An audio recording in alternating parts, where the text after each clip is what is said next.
네, 전남 장흥군이 지난해 한강 작가의 노벨 문학상 수상을 계기로 노벨 문학도시 장흥이라는 새로운 비전을 선포했습니다.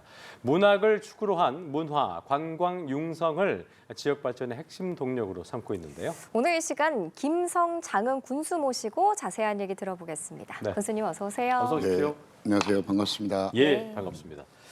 노벨 문학도시 장흥, 이 민선 8기 군수로서 장흥 군정을 좀 이끄시면서 다양한 성과들이 많으신 걸로 알고 있습니다. 그중에서 뭐 저희가 다 들을 수 없기 때문에 네. 군수님께서 딱 떠올리시는 대표적인 성과를 몇 가지만 좀 꼽아주시면 좋을 것 같습니다. 가장 눈에 띄는 성과는 우리 장흥에 대규모 국책사업과 공공기관을 유치했다는 것입니다. 예, 국립장흥호국원, 그리고 전남국민안전체험관, 그리고 청관산 등산학교, 그리고 전남기록원 같은 이런 대규모 국책사업과 공공기관을 유치했는데, 특히 정부가 추진하고 있는 이런 공공기관 이전이나 이런 것은 이렇게 하향식으로 이렇게 이루어지는데, 저희 장흥군은 장흥의 어떤 지역에 맞는 특색을 예. 이런 것들을 유치했으면 좋겠다.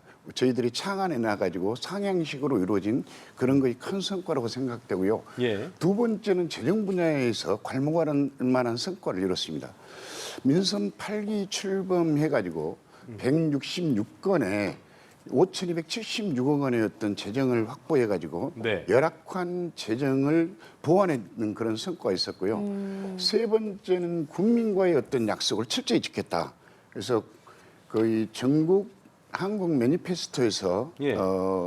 이 지방자치단체에 대한 공약 이행률에 대한 평가를 하는데 3년 연속 최우수 등급인 SS 등급을 받아가지고 국민과의 약속을 철저히 지킨 것이 민선 8기의 세 가지가 가장 크다는 성과라고 말씀드리겠습니다. 그렇군요. 예, 앞서 소개할 때도 잠깐 말씀을 드렸는데 장흥하면 또 빼놓을 수 없는 게 한강 작가 노벨 문학상 수상 이후 노벨 문학도시로 주목을 맞아요. 받고 있습니다. 현재 이와 관련해서 뭐 사업이 진행되고 있는 게 있나요? 저희들이 민선 8기에 들어와서 저희들이 문화관광 이 르네상스 시대를 개막하겠다고 선포를 했습니다. 예. 그러고 나서 작년에 한강 작가가 노벨 문학상을 탔어요. 그렇죠. 예. 그러다 보니까 말 그대로 장흥군이 이제 문화관광예술의 어떤 르네상스를 이제 열어가는 것을 보다 더 확고하고 공고하게 만들어줬고 이 노벨 문학 도시 장흥을 선포하는 어떤 계기가 됐습니다.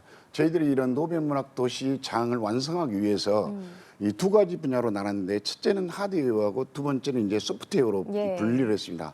하드웨어 쪽은 이청준 선생의 문학관하고 한강 작가의 아버님 한승원 서의 문학터에 대한 복원, 그리고 노벨 해안 문학 산책로, 그다음에 세계 노벨 조각공원, 이런 것들을 하드웨어를 통해서 보다 더 노벨 문학 도시로서의 어떤 사람들에게 인식을 공고히 하고요.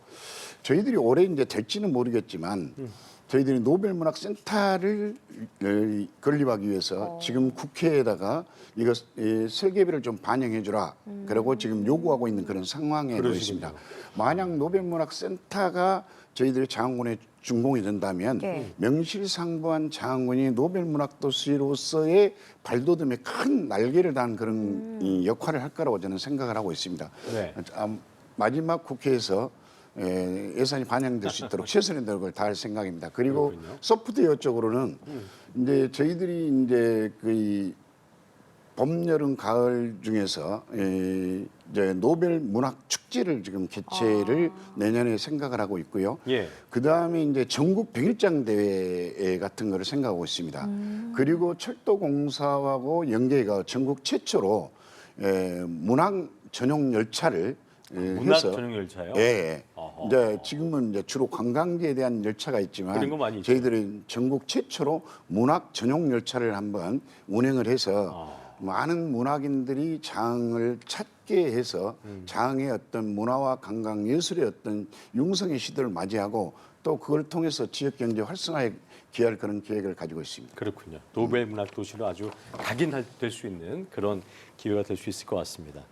자, 저희가 항상 뭐 이 시간을 통해서 여러 지자체장분들이 나올 때 드리는 공통적인 질문 중에 하나인데, 가장 큰 현안이 그런 거잖아요. 인구 감소에 따른 지방 소멸 위기, 각 지역마다 이에 대한 대응을 또 준비하고 있고, 제가 볼 때는 장흥도 탄탄하게 준비를 하고 있을 것 같은데 어떻게 좀 대책 마련되고 있습니까? 말 그대로 농어촌 지역은 가장 희한한 사업이고 절박한 게 이제 인구 소멸로 인한 인구 감소로 인한 지방 그렇죠. 소멸이거든요. 그래서 저희 장흥군도 그걸 계속 고민하다가 예.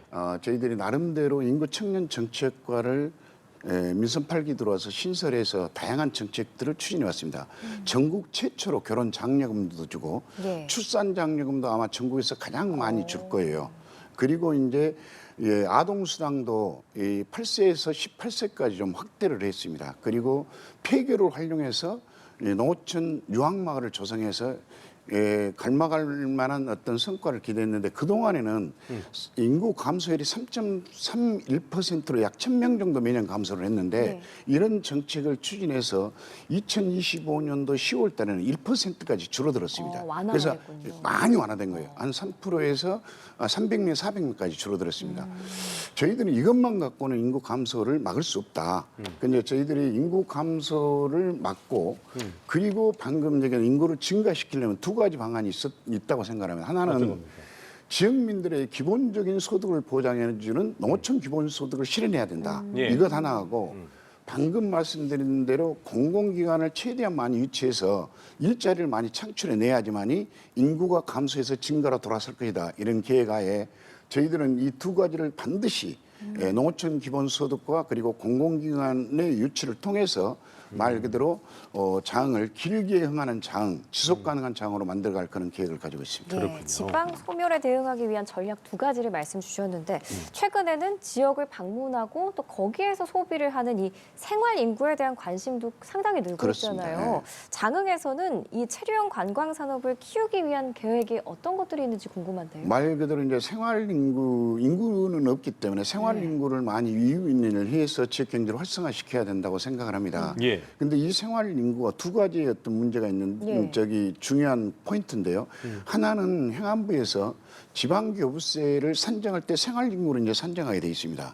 그래서 우리 같이 재정이 열악한 곳에 지방재정 교부세를 증액시킬 수가 있고요. 예. 또 하나는 생활 인구를 증대시키면서 지역 경제를 활성화시킬 수 있는 그런 두 가지 부분이 있는데 저희들은 이런 어떤 생활 인구 증가를 시키기 위해서 한 세 가지 정도의 어떤 방안을 가지고 있습니다. 봄, 여름, 가을, 겨울 해서 사계절 축제를 좀 특성화시키고 그리고 장만의 어떤 차별화된 관광지를 개발할 그런 계획을 가지고 있습니다. 두 번째는 전국 어떤 스포츠 어떤 대회를 유치하고 예. 그리고 동계와 하계의 전지 훈련을 장군에 유치해서 어떤 스포츠와 어떤 관광을 활성화시키고 마지막에 이제 세 번째로는 가장 생활인구에 중요한 것이 이제 숙박 시설인데 예.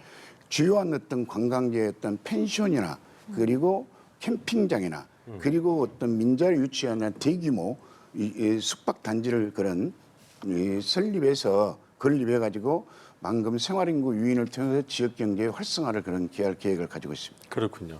아까 이제 그 군수께서 농어촌 기본소득에 대한 중요성을 말씀해 주시기도 했습니다만 기본적으로 일단 지자체가 잘 살기 위해선 그 지자체 자체의 어떤 주종목을 잘 살려야 된다는 거예요. 그러니까 사실 장흥군 같은 경우에도 뭐 농업도 그렇고요, 수산업도 그렇고 축산업, 임산업 등 다 잘 돼야 지역 경제가 활성화될 텐데 지역민들의 어떤 소득 증대를 위해서 전략과 방향성이 있어야 될 것 같습니다. 어떤 네. 생각 갖고 계십니까? 말 그대로 우리 장흥군은 농수축 임업에 종사하는 사람은 70%입니다. 그렇군요. 그러다 보니까 이 농수축에 대한 경쟁력을 확보하려면 지역 농어민들에 대한 어떤 소득 증대도 예. 그리고 지역 경제 활성화도 이제 탄력을 잃게 돼 있습니다. 그래서 저희들은 이 농어촌 이제 농수축 임업이 경쟁력을 좀 확보하기 위해서는 저는 두 가지가 전제돼야 된다고 생각을 하거든요. 하나는 시대가 변하고 있는 걸 빨리 읽어내야 된다. 그리고 어떤 소비자들이 요구하는 트렌드를 바로 있어서 거기에 맞춰야 된다고 생각을 하거든요.